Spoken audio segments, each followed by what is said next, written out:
Hello guys, मैं Sunil Pareek Indian tech classes में आपका हार्दिक स्वागत करता हूं। तो दोस्तों, आज अपने इस वीडियो में जो बात करेंगे वो करेंगे डीसी जनित्र के बारे में।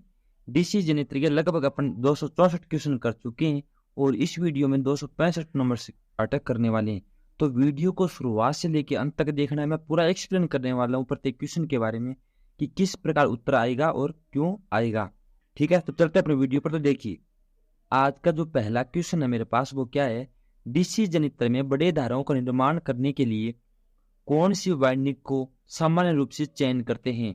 तो वाइंडिंग मेरे पास कितने प्रकार की होती है? दो प्रकार की, लेप और वेव। लेप करते हैं अपन ज्यादा करंट के लिए और वेव करते हैं ज्यादा वोल्टेज के लिए। ठीक है, प्रगतिशील वेव वाइंडिंग, तो बात कौन सी? Wave winding. अगर वेव वाइंडिंग आती है तो ज्यादा वोल्टेज के लिए, तो ये तो नहीं होगा। लेप वाइंडिंग, तो लेप वाइंडिंग किसके लिए कहते हैं? ज्यादा करंट के लिए। तो उत्तर क्या आएगा इसका? सॉरी, उत्तर क्या आएगा इसका? लेप वाइंडिंग, बी ऑप्शन। इसके अंदर भी क्या आ गया? Wave winding. तो ये भी क्या हो गया? इसका गलत हो गया। तो उत्तर क्या आएगा इसका? लेप वाइंडिंग। चलिए नेक्स्ट क्वेश्चन। अगला क्वेश्चन मेरे पास क्या है। डीसी जनरेटर में यदि ब्रश को चुंबकीय उदासीन अक्ष में लाने के लिए ले जाया जाए तो वहां पर क्या होगा? विचुंबकीयकरण, क्रॉस चुंबकीयकरण, क्रॉस के साथ विचुंबकीकरण, इनमें से कोई नहीं। अगर मेरे पास कोई डीसी जनित्र है, उसके अंदर ब्रश कहीं पर भी स्थित क्यों ना हो, अगर उसको मैं कहां पे लेके जा रहा हूं? एमएनए के ऊपर। ये मेरे पास है एमएनए। इसके ऊपर अगर लेके जाऊं तो इनके बीच में क्या होगी? स्पार्किंग होगी। एक बार स्पार्किंग होगी तो यहाँ पे कौन सा प्रभाव पैदा होगा? क्रॉस चुंबकीकरण। उसके साथ ही कौन सा प्रभाव? विचुंबकीकरण। दोनों एक साथ होंगे। उत्तर क्या रहेगा इसका? C option. चलिए नेक्स्ट क्वेश्चन।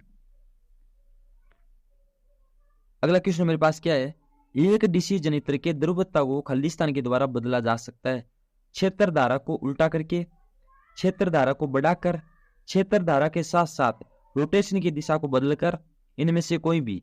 देखिए, अगर मेरे पास फील्ड की करंट चेंज होती है, यानी फील्ड की करंट को मैं पहले इधर दे रहा था, अब किधर दे दूं? इधर, उल्टा। तो वहां पे मेरे पास पोलरिटी क्या हो जाएगी? चेंज। पहले यहाँ पे एन पोल बन रहा था और यहाँ पे एस पोल। अब क्या होगा इसका? रिवर्स, यानी यहाँ पे क्या बन जाएगा? एस और यहाँ पे एन, यानी पोलरिटी क्या हो जाएगी? चेंज। तो पोलरिटी चेंज कैसे होती है? क्षेत्र धारा को उल्टा करके। अगर क्षेत्र धारा को अपन बढ़ा देते हैं तो वहां पे केवल और केवल फ्लक्स बढ़ेगा, और फ्लक्स बढ़ने से क्या होगा? ईएमएफ का मान बढ़ जाएगा, परंतु वहां पे द्रव्यता चेंज नहीं होती। ये इसका क्या है? गलत। क्षेत्र धारा के साथ अगर रोटेशन की दिशा में चेंज करता हूं तो वहां पे बिल्कुल भी पोलरिटी चेंज नहीं होती, वही चीज रहेगी जो पहले थी। तो ये भी क्या इसका? गलत है। तो उत्तर क्या आएगा इसका? A option. चलिए नेक्स्ट क्वेश्चन। अगला क्वेश्चन क्या है मेरे पास। डीसी जनित्र में कम्यूटेटर और ब्रश चालक के संपर्क में रहते हैं। दक्षिणी पोल के नीचे, उत्तरी पोल के नीचे, इंटरपोल क्षेत्र के नीचे, पोल से दूर। देखिए, ये मेरे पास क्या है? पोल। और यहाँ पे क्या रहता है मेरे पास? एमएनए। क्या रहता है? एमएनए। और एमएनए पे क्या लगाई जाती है? ब्रश। यहाँ पे क्या लगाई जाती है? ब्रश। और ब्रशों के पास ही, या मतलब जो इंटरपोल होते हैं वो कहाँ पे लगाते हैं अपन? एमएनए के ऊपर। यहाँ पे क्या लगी होती है? इंटरपोल, इनके बीच में। तो ठीक इंटरपोल के नीचे क्या लगी होती है मेरे पास? ब्रश। यानी इंटरपोल के क्षेत्र के नीचे क्या लगी होती है मेरे पास? ब्रश लगी होती है। ठीक है, तो उत्तर क्या रहेगा इसका? C option. तो सारे पोल दक्षिणी पोल, सॉरी, सारे के सारे जो ब्रश होते हैं वो दक्षिणी पोल के नीचे अकेले के नीचे नहीं लग सकते, केवल उत्तरी पोल के नीचे भी नहीं लग सकते, पोलों से दूर भी नहीं लग सकते, तो पोलों के मध्य लगते हैं। ठीक है, चलिए नेक्स्ट क्वेश्चन। अगला क्वेश्चन मेरे पास क्या है। एक लेप वाउंड डीसी जनित्र में पी पोलों की संख्या जेड चालकों की संख्या है, तो इक्विलाइजर बार की अधिकतम संख्या कितनी हो सकती है? तो वाइंडिंग कौन सी? लेप। लेप के अंदर जो इक्विलाइजर बार की अधिकतम संख्या निकालने का जो फॉर्मूला मेरे पास कैसे बनेगा? चालकों की संख्या बटे पोलों के जोड़ों की संख्या, यानी पोल के जोड़े कैसे निकलेंगे? p/2। तो p/2 से मैं क्या कर देता हूँ? डिवाइड। 2 कहाँ पे चला जाएगा? ऊपर। तो 2 इंटू चालकों की संख्या यानी जेड बटे पी। उत्तर क्या रहेगा इसका? C option. चलिए नेक्स्ट क्वेश्चन। अगला क्वेश्चन मेरे पास क्या है। यदि डीसी जनित्र के ब्रश को चुंबकीय तटस्थ अक्ष में इन ब्रशों को लाने के लिए स्थानांतरित किया जाता है तो वहां पर क्या होगा? सेम ही बात है, अपन ब्रशों को कहीं पर भी खिसकाएं, चाहे इधर खिसकाएं चाहे इधर खिसकाएं, उससे कोई परिवर्तन नहीं होता। वहां पे क्रॉस चुंबकीकरण के साथ विचुंबकीकरण यानी दोनों प्रभाव पैदा होते हैं। ये बात तो मैंने अभी बताई भी थी क्वेश्चन के अंदर, चाहे आप वर्षों इधर खिसकाओ चाहे वर्षों आप इधर खिसकाओ तो दोनों ही प्रभाव पैदा होंगे वहां पर। ठीक है, चलिए नेक्स्ट क्वेश्चन। अगला क्वेश्चन मेरे पास क्या है, असंतृप्त डीसी मशीन की आर्मेचर प्रतिक्रिया क्रॉस चुंबकीकरण होती है, बीज चुंबकीकरण, चुंबकीकरण, इनमें से कोई नहीं। देखिए अगर मेरे पास पोल क्या है असंतृप्त, उस टाइम क्या होगा मेरे पास जो प्रभाव पैदा होगा वो क्या होगा मेरे पास क्रॉस चुंबकीकरण। कौन सा होगा, क्रॉस चुंबकीकरण। अगर मेरे पास पोल क्या हो जाए संतृप्त, उस टाइम प्रभाव कौन सा होगा, बीज चुंबकीकरण। यानी ये आएगा मेरे पास संतृप्त के अंदर, संतृप्त। ठीक है, और असंतृप्त होगा तो वहां पे कौन सा प्रभाव पैदा होगा, क्रॉस चुंबकीकरण। ठीक है, चलिए नेक्स्ट क्वेश्चन। अगला क्वेश्चन मेरे पास क्या है, भंवरधारे डीसी मशीन के पोल शूज में खाली स्थान के कारण प्रेरित होती हैं। यानी मेरे पास कौन सा शू है, पोल शू। ये ठीक है, ये क्या है मेरे पास पोल शू, और यहाँ पे कौन घूम रहा है, आर्मेचर। तो आर्मेचर की वजह से इसके अंदर क्या पैदा होती है, भंवरधारे।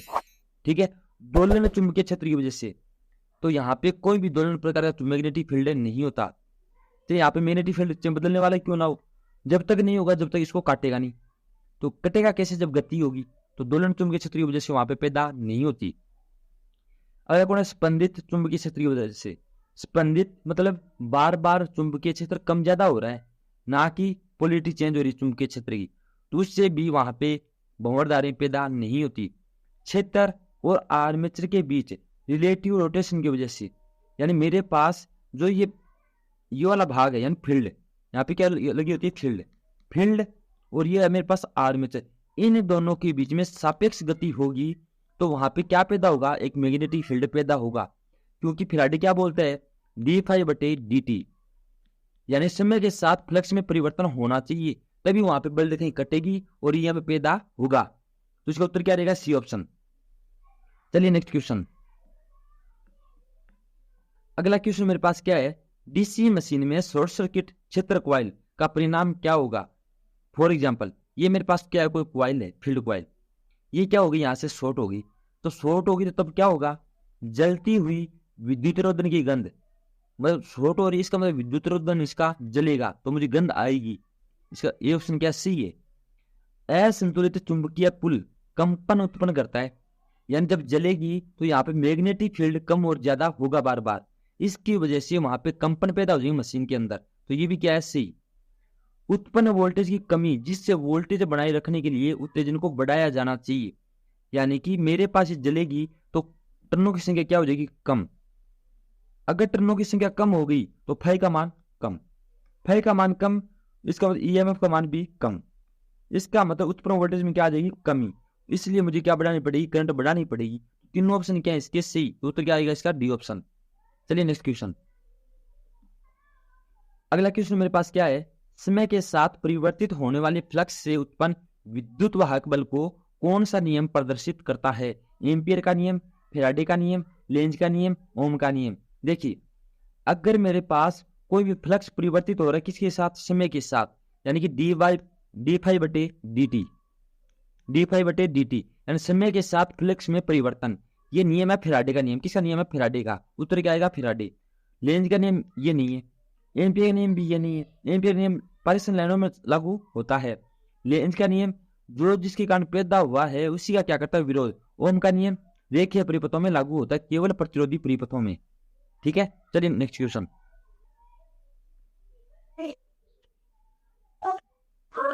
अगला क्वेश्चन मेरे पास क्या है, विद्युत यांत्रिक ऊर्जा रूपांतरण के लिए एक चुंबकीय क्षेत्र माध्यम की तरह कार्यरत है विद्युत क्षेत्र की अपेक्षा, क्योंकि, यानी कि ये बोल क्या रहा है क्वेश्चन के अंदर, मेरे पास कोई मशीन है जिसके अंदर विद्युत यांत्रिक ऊर्जा रूपांतरण हो रहा है, चाहे विद्युत से यांत्रिक के अंदर हो चाहे यांत्रिक से विद्युत के अंदर हो, इससे कोई प्रभाव नहीं पड़ता।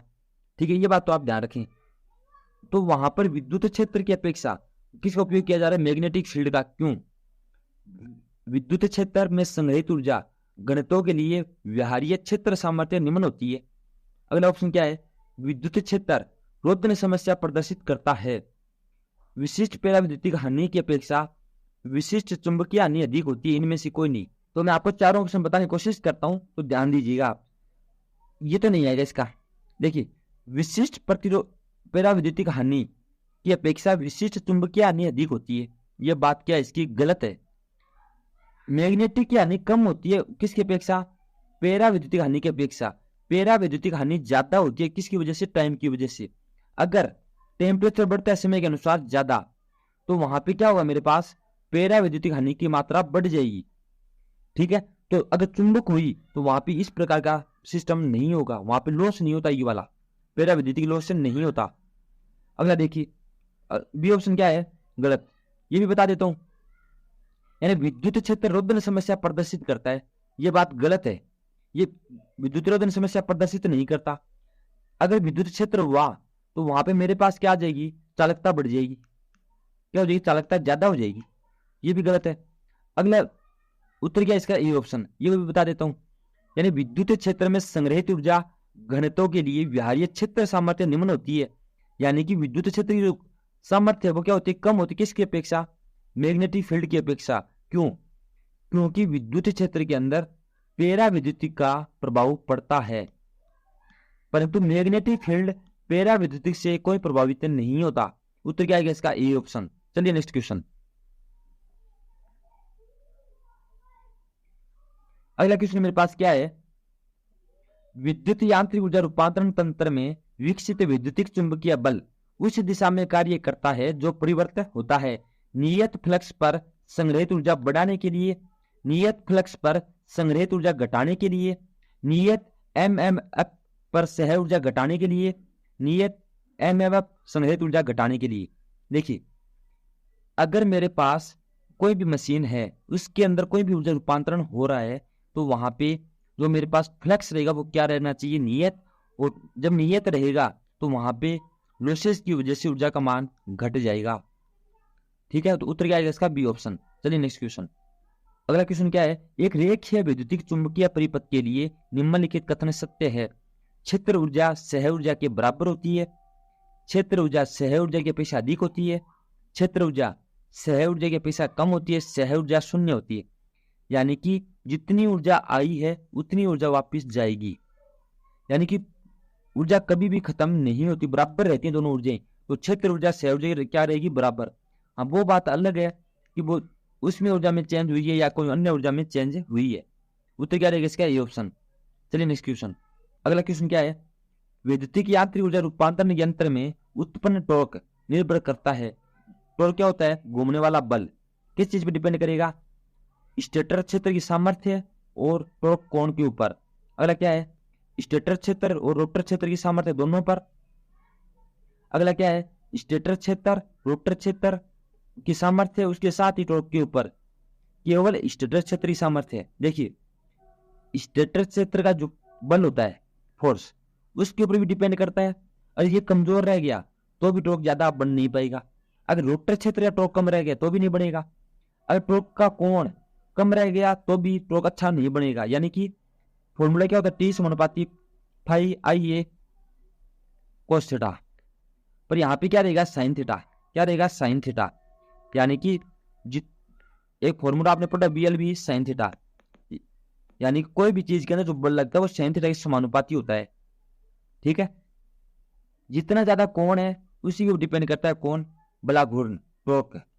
और रोटर क्षेत्र भी मजबूत रहना चाहिए, स्टेटर क्षेत्र भी क्या रहना चाहिए? मजबूत। तीनों चीजों पर डिपेंड करता है। उत्तर क्या आएगा? C option. चलिए नेक्स्ट क्वेश्चन। अगला क्वेश्चन क्या है मेरे पास? एक लघुपतित आयताकार गुरुत्वीय के अधीन ऊर्ध्वाधर समतल में रखी कुंडली के साथ तथा क्षैतिज चुंबकीय बल रेखाओं को लंबवत काटती है, इसमें त्वरण क्या होगा? अगर कोई कुंडली काट रही है, मतलब बल रेखाओं काट रही है, कैसे भी काटे, अगर उसके अंदर ये मान लीजिए मेरे पास क्या? आर्मेचर। आर्मेचर बल रेखाओं काटेगा, इसके अंदर क्या पैदा होगा? ईएमएफ। अगर केवल इसी ही बात पूछी जाए तो त्वरण का मान क्या रहेगा? स्थिर रहेगा। ठीक है, चलिए नेक्स्ट क्वेश्चन। उत्तर क्या आएगा? D option. देखिए, यदि एक धारावाहिक कुंडली चुंबकीय प्रेरण के एक समान चुंबकीय क्षेत्र में दिशा में रखी जाती है, तब कुंडली में कुल बल और बलागुण दोनों क्या होंगे? शून्य। कुल बल शून्य, लेकिन बलागुण क्या होगा? सीमित। कुल बल सीमित होगा लेकिन टॉर्क क्या होगा? शून्य। कुल बल और टॉर्क दोनों क्या होंगे? सीमित। देखिए, कोई कुंडली कहां पर, कोई धारावाहिक क्या है? कुंडली मैंने कहां पर रख दी? पोलों के मध्य, यहां पर रख दी। तो एक समान चुंबकीय क्षेत्र है, इधर भी मैग्नेटिक फील्ड बराबर है, इधर भी क्या मैग्नेटिक फील्ड बराबर, यानी मैग्नेटिक फील्ड चेंज नहीं हो रहा, तो वहां पे जो टॉर्क बनेगा, मैग्नेटिक फील्ड में कोई चेंज नहीं आ रहा, इसके अंदर भी कोई चेंज नहीं आ रहा, यानी दोनों का जो चुंबकीय मैग्नेटिक फील्ड है वो क्या एक समान, बिना बदलने वाला। जब तक मैग्नेटिक फील्ड बदलेगा नहीं, इसका मतलब वहां पे टॉर्क भी पैदा होगा नहीं। उत्तर क्या रहेगा? A option. चलिए नेक्स्ट क्वेश्चन। अगला क्वेश्चन क्या है? डायग्राम में अंकित फर्स्ट, सेकंड और थर्ड, जहां पे आर क्या है रोटर, एस क्या है मेरे पास स्टेटर, द्वारा 3 एकल उत्तेजित विद्युत चुंबकीय संरचनाएं दिखाई गई है। प्रतिष्ठंभ टॉर्क खाली स्थान में विकसित हो सकता है। देखिए, जब मेरे पास कोई स्टेटर के अंदर मैग्नेटिक फील्ड बनेगा, वो घूमने वाला बनेगा, तभी वहां पे क्या पैदा होगा? पहली बात तो एक टॉर्क पैदा होगा प्रतिष्ठंभ वाला, ठीक है। और ये रहना कैसे चाहिए? जहां पे मेरे पास कोई पोल बनेगा तो पोल की क्या रहना चाहिए? सामने, तभी प्रतिष्ठंभ पैदा हो सकता है। तो उत्तर क्या रहेगा इसका? बी ऑप्शन, केवल सेकंड। चलिए नेक्स्ट क्वेश्चन मेरे पास क्या है? एक वर्तीय धात्विक डिस्क स्थिर प्रेरण के ऊर्ध्वाधर चुंबकीय क्षेत्र में नीचे की दिशा में रखा गया है। यदि डिस्क क्षैतिज तल में घूर्णन करता है तो प्रेरित ईएमएफ पे क्या प्रभाव पड़ेगा? देखिए, मेरे पास कोई प्लेट है, ये प्लेट को मैंने ऐसे रख दिया, और यहाँ पे क्या थी मेरे पास? पोल। यहाँ पे मेरे पास क्या थे? पोल। ये मेरे पास पोल। अगर इस प्लेट को मैं सीधा रोटेट करवाता हूं, ऊपर नीचे रोटेट नहीं करवा के सीधा गोल गोल रोटेट करवाता हूं ऐसे, तो वहां पे बिल्कुल भी मैग्नेटिक फील्ड पैदा नहीं होगा। मैग्नेटिक फील्ड कब पैदा होगा? सॉरी, विद्युत वाहक बल कब पैदा होगा? जब ऊपर नीचे यानी फ्लक्स कटना चाहिए, बल्कि कहीं कटनी चाहिए, तभी ये में पैदा हो सकता है। ये क्या बोल रहा है? क्षैतिज तल में घुमा रहे हैं अपने उसको, यानी ऐसे गोल गोल घुमा रहे हैं उसको, तो वहां पे बिल्कुल भी ये में पैदा नहीं होगा, जीरो होगा। अगर ऊपर नीचे घुमाएंगे तभी ये में पैदा होगा, क्योंकि फैराडे क्या बोलता है? d∅/dt, यानी कि फ्लक्स के साथ, सॉरी समय के साथ फ्लक्स में परिवर्तन होना चाहिए। चलिए नेक्स्ट क्वेश्चन। देखिए, किसी द्विध्रुवीय क्षेत्र में एक घूर्णनीय चालक में प्रेरित ईएमएफ क्या होता है? यानी मेरे पास कोई पोल है, पोलों के बीच में मैं कोई चालक घुमा रहा हूं, और उसके अंदर जो ईएमएफ पैदा होगा वो किस प्रकार होगा? एसी प्रकार का। घूमकर हमेशा गतिज रूप से कौन सा ईएमएफ पैदा होता है? एसी। क्या होता है? एसी। चलिए नेक्स्ट क्वेश्चन। ये आसान क्वेश्चन में थोड़ा जल्दी करवा रहा हूं। अगला क्वेश्चन मेरे पास क्या है? किसी चुंबकीय क्षेत्र के अंतर्गत एक चालक घूम रहा है, किस स्थिति पर शिखर वोल्टेज घटित होगा? यानी कब होगा? ये मेरे पास क्या है? कोई पोल, ये मेरे पास पोल, इन पोलों में बढ़े इस प्रकार जा रही थी इसकी, इधर भी कोई पोल है, इधर भी क्या है? कोई पोल, इसकी बढ़े इस प्रकार जा रही थी। अगर चालक ऐसे खड़ा रहेगा बीच में, तो ये तो होता है 0 डिग्री। जब पोलों के पास में रहेगा तभी क्या होगा? अधिकतम ईएमएफ पैदा होगा। और जब पोलों के पास में रहता है इसे टेढ़ा, यानी कि ऐसे पड़ा हुआ रहता है क्षैतिज, उस टाइम उसका जो कोण होता है वो कितना होता है? 90 डिग्री। यानी ये बल रेखाएं जा रही हैं, इन बल रेखाओं के समानांतर में अगर तो कोई चालक आ जाए तभी क्या होगा? ईएमएफ अधिकतम पैदा होगा। तो उत्तर क्या रहेगा इसका? बी ऑप्शन, चुंबकीय क्षेत्र के अक्ष के समानांतर। चलिए नेक्स्ट क्वेश्चन।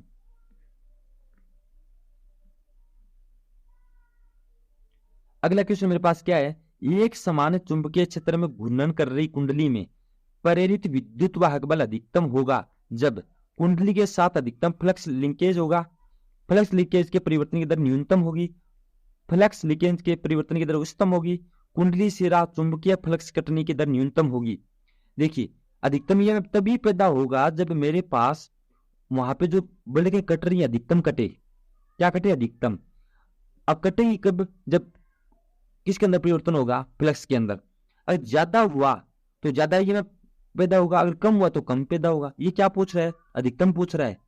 तो अधिकतम कब होगा? जब फ्लक्स की परिवर्तन की दर क्या होगी? अधिकतम। क्योंकि फैराडे क्या बोलता है? d∅/dt, फ्लक्स में समय के साथ जितना ज्यादा परिवर्तन होगा उतने ज्यादा क्या पैदा होगा? ईएमएफ। उत्तर क्या आएगा इसका? C option. चलिए नेक्स्ट क्वेश्चन। अगला क्वेश्चन मेरे पास क्या है? पी पोल है और विद्युत और यांत्रिक डिग्री के बीच में संबंध क्या होता है? देखिए, अगर मेरे पास इलेक्ट्रिकल डिग्री निकालनी है, क्या करनी है? इलेक्ट्रिकल डिग्री निकालनी पड़े तो मेरे पास पोलों के जोड़ों की संख्या, पोलों के जोड़ों की संख्या इंटू मैकेनिकल डिग्री, पोलों के जोड़ों की संख्या इंटू मैकेनिकल डिग्री आएगा। पोलों के जोड़े कैसे निकलेंगे, P/2 से इंटू मैकेनिकल डिग्री। उत्तर क्या रहेगा, डी ऑप्शन। अगर आपको मैकेनिकल डिग्री निकालनी पड़े तो क्या आ जाएगा, 2 इलेक्ट्रिकल डिवाइड बाई P बराबर मैकेनिकल डिग्री, यानी ये 2 इधर चला जाएगा, मल्टीप्लाई हो जाएगा, और P कहाँ पे चला जाएगा, डिवाइड के अंदर। तो क्या आ जाएगा मेरे पास, मैकेनिकल डिग्री, और इसका उत्तर क्या रहेगा, डी ऑप्शन। चलिए नेक्स्ट क्वेश्चन।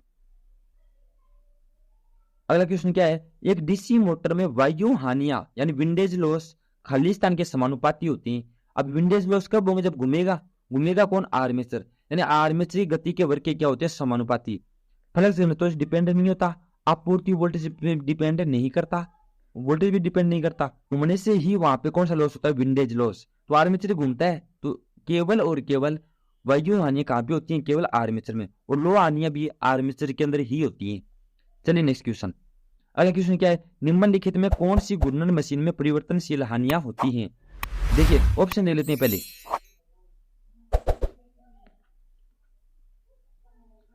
कोर हानि और यांत्रिक हानि। कोर हानि हमेशा क्या होती है, स्थिर होती है, तो ये उत्तर नहीं आएगा। कोर हानि, तो कोर हानि भी क्या होती है, स्थिर, ये भी नहीं आएगा। यहाँ पे भी क्या आ गया, कोर हानि, ये भी नहीं आएगा। उत्तर क्या बचा, डी ऑप्शन। ताम्र हानि और स्ट्रे हानि क्या होती है, लोड के साथ चेंज होती रहती है बार बार। चलिए नेक्स्ट क्वेश्चन। सामान्य विद्युतिक मशीन के शून्य बार हानियों को इसके समतुल्य परिपथ खालिस्तान के द्वारा दिखाया जाता है। उत्तर क्या आएगा, उच्च मान के समानांतर प्रतिरोध के साथ। सी, यानी कि मेरे पास नो लोड पे क्या है, कोई मशीन है, ऐसा मान लीजिए मेरे पास क्या है, नो लोड पे कोई मशीन, यहाँ पे आर्मेचर हो गया, और यहाँ पे क्या क्या हो गया, ओपन। अब नो लोड पे कोई मशीन है, इसका यहाँ पे प्रतिरोध क्या रहा होगा, ज्यादा रहा होगा, तो उच्च मान के साथ समानांतर प्रतिरोध, तो उच्च मान है, प्रतिरोध यहाँ पे क्या हो गया, प्रतिरोध ज्यादा हो गया, और यहाँ पे इस सर्किट बन गया एक पूरा, तो समानांतर में। उत्तर क्या आएगा इसका, सी ऑप्शन। चलिए नेक्स्ट क्वेश्चन। अगला क्वेश्चन क्या है, सभी हानियों को नगण्य मानते हुए नियत शेरा वोल्टेज के अंतर्गत कार्यरत एक डीसी सेपरेटली एक्साइटेड मोटर का विकसित टॉर्क आउटपुट पावर से किस प्रकार संबंधित होता है, यानी टी समानुपाती पी होगा इसके अंदर सेपरेटली में। अगर यही बात सीरीज के लिए आई, किसके लिए, सीरीज के, तो करंट के समानुपाती, करंट की स्क्वायर के समानुपाती होगा, टी समानुपाती करंट की स्क्वायर। अगर ये बात आई किसके लिए, शंट के लिए, तो टी समानुपाती आई होगा। ठीक है, चलिए नेक्स्ट क्वेश्चन। डीसी मशीन में आर्मेचर चालकों में धारा और ईएम क्या होते हैं, प्रत्यावर्ती, जबकि सिरों पे क्या होते हैं, एक दिशा। मेरे पास यानी कोई मशीन है जिसके अंदर आर्मेचर चालक हैं इसके अंदर, और यहाँ पे क्या है, पोल। जब ये घूमेगा तो इस आर्मेचर के अंदर एसी पैदा होगी, और अपना मैं बाहर लूंगा कम्यूटेटर के माध्यम से, मुझे क्या मिलेगी, डीसी। यानी कि आर्मेचर चालकों में धारा और ईएम दोनों क्या होते हैं, इस एसी प्रकार के, और जो बाहर मिलेगा वो क्या होता है, डीसी। उत्तर क्या रहेगा इसका, ए ऑप्शन। आगे की पढ़ने की जरूरत ही नहीं है आपको। चलिए सुन, क्या निम्नलिखित में कौन सी डीसी मशीन का भाग नहीं है, आर्मेचर, दिक् परिवर्तक, क्षेत्र कुंडली, अवमंदक कुंडली। तो डीसी के अंदर आर्मेचर होता है, कम्यूटेटर होता है, फील्ड कॉइल भी होती है, क्या नहीं होता, डैम्पिंग वाइंडिंग। ये केवल अल्टरनेटर में पाई जाती है, अल्टरनेटर या सिंक्रोनस मोटर के अंदर। चलिए नेक्स्ट क्वेश्चन। अगला क्वेश्चन क्या है, एक डीसी मोटर में योक और आर्मेचर के बीच वायु अंतराल कम रखते हैं क्योंकि एक मजबूत चुंबकीय क्षेत्र को प्राप्त करने के लिए, मशीन के ओवर हीटिंग से बचने के लिए, आर्मेचर लॉकिंग से बचने के लिए, आड़ यानी छिपे गति से बचने के लिए। यानी कभी कभी गति कम ज्यादा होती है तो अपन वायु अंतराल को कम ज्यादा करके उसकी गति को सही नहीं कर सकते। अगर आर्मेचर लॉक हो रहा है तो खांचों को या वाइंडिंग को तिरछा बना दिया जाता है ताकि उसके अंदर आर्मेचर लॉकिंग नहीं हो, तो वहां पे वायु अंतराल से कोई लेना देना नहीं होता। अगर मशीन ओवर हीट हो रही है तो वहां पे अपन खांची काट देते हैं या फैन लगा देते हैं, फैन भी लगाते हैं अपन डीसी के अंदर, तो ये भी नहीं आएगा। बचा कौन, ए ऑप्शन। यानी कि अगर वायु अंतराल कम रहेगा तो वहां पे जो मैग्नेटिक फील्ड बन रहा है वो अधिकतम आएगा किसके ऊपर, आर्मेचर के ऊपर अधिकतम काटेगा, तो वह मजबूत चुंबकीय क्षेत्र अपने को प्राप्त होगा। उत्तर क्या रहेगा इसका, ए ऑप्शन। चलिए नेक्स्ट क्वेश्चन। अगला क्वेश्चन क्या है, डीसी मोटर में लेमिनेटेड योक खालिस्तान को कम कर सकता है, गति नियमन, तो गति नियमन ये नहीं होता, उत्तर तो ये नहीं आएगा। लो हानियां, तापमान वृद्धि, भार पे स्पूलिंग, तो अगर लेमिनेटेड करेंगे तो स्पूलिंग से कोई प्रभाव नहीं पड़ेगा। अपन इंटरपोल अथवा इंटरपोल लगाते हैं, इसके अलावा अपन जो कंपनसेटिव वाइंडिंग में लगाते हैं। तापमान वृद्धि, तो तापमान वृद्धि से लेमिनेटेड का कोई मतलब नहीं है, वो तो क्या आएगा, लो हानि। यानी लेमिनेटेड करते क्यों, अपन भंवर धारा को कम करने के लिए, और भंवर धारा होती क्या है मेरे पास, लो हानियां, तो लो हानि क्या हो जाएगी, कम। चलिए नेक्स्ट क्वेश्चन। अगला क्वेश्चन मेरे पास क्या है, एक डीसी मशीन में पोल शू का काम क्या होता है, क्षेत्र कुंडली को सहारा देना। ये मेरे पास पोल शू, तो यहाँ पे कोई कुंडली होगी तो उसको सहारा कौन देगा, ये पोल शू, तो ये तो सही है इसका।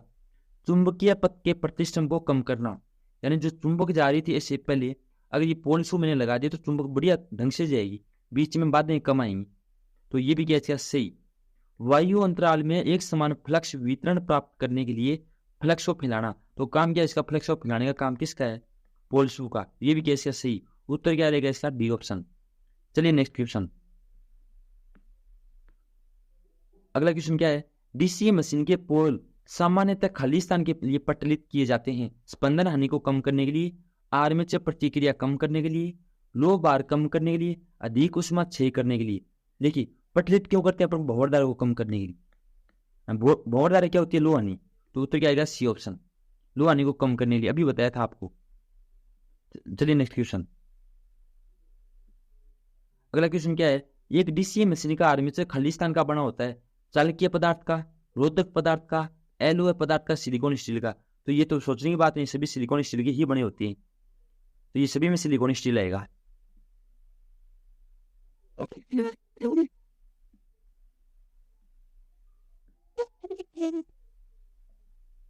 अगला क्वेश्चन देखिए, डीसी मशीन के निम्नलिखित भाग पर विचार करें, योक, आर्मेचर कोर, ब्रशेज, ध्रुव कोर। उपरोक्त भागों में कौन सा लो हानि के अधीन आता है। योक के अंदर कोई भी लो हानि नहीं होती, केवल आर्मेचर में होती है, तो एक तो नहीं आएगा। ब्रशेज, तो ब्रश कार्बन की बनी होती है, यहाँ पे तांबा हानियां जरूर होती है, पर यहाँ पे कोई भी लो हानि नहीं होती। ध्रुव कोर, तो मैंने आपको यहीं पर बता दिया, योग के अंदर कोई भी लो हानियां नहीं होती, जो भाग घूमेगा उसी के अंदर लो हानियां होंगी, तो यहाँ पर भी नहीं होती, तो ये भी क्या गलत, तो कहाँ पे होती, केवल आर्मेचर में। उत्तर क्या आएगा, केवल लो। चलिए नेक्स्ट क्वेश्चन। एक डीसी मशीन का आर्मेचर पटलित किया जाता है शिथिल हानि को कम करने के लिए, भंवर धारा को कम करने के लिए, द्रव्यमान को कम करने के लिए, प्रेरकता को कम करने के लिए। शिथिल हानि को कम करने के लिए अपन क्या मिलाते हैं, सिलिकॉन। क्या मिलाते हैं, सिलिकॉन। तो इसने पूछा क्या है, पटलित, तो पटलित किस लिए करते हैं अपन, भंवर धारा को कम करने के लिए, तो ये किस आप याद रखें। आज का जो अंतिम क्वेश्चन वो क्या है अपने पास, एक डीसी मशीन का आर्मेचर सिलिकॉन स्टील का बना होता है, सिलिकॉन स्टील लेमिनेशन का बना होता है, तो सिलिकॉन भी मिला दिया और लेमिनेटेड भी मैंने उसको कर दिया। दोनों काम अपन क्यों करते हैं, सिलिकॉन मिलाते हैं अपन स्ट्रेसिस को कम करने के लिए, और जो लेमिनेटेड करते हैं अपन किसको करते हैं, भंवर धारा को कम करने के लिए। तो उत्तर क्या है इसका, शिथिल हानि और भंवर धारा दोनों को कम करने के लिए अपन क्या करते हैं, उसके अंदर सिलिकॉन मिलाने के साथ साथ क्या कर देते हैं, उसको लेमिनेटेड। ठीक है, तो अपन ने लगभग 300 क्वेश्चन कर लिए कंप्लीट, और बच्चे हुए क्वेश्चनों के बारे में अपना नेक्स्ट वीडियो में बातें करेंगे। तो ये वाला वीडियो अपना यहीं तक रहेगा। मैं आशा करता हूँ ये वीडियो आपको पसंद आया होगा, और ये वीडियो आपको पसंद आया तो वीडियो लाइक करना, शेयर करना, और हमारे चैनल को भी सब्सक्राइब कर लेना। तो मिलते हैं अपन नेक्स्ट वीडियो में कुछ नए क्वेश्चनों के साथ, तब तक के लिए बाय।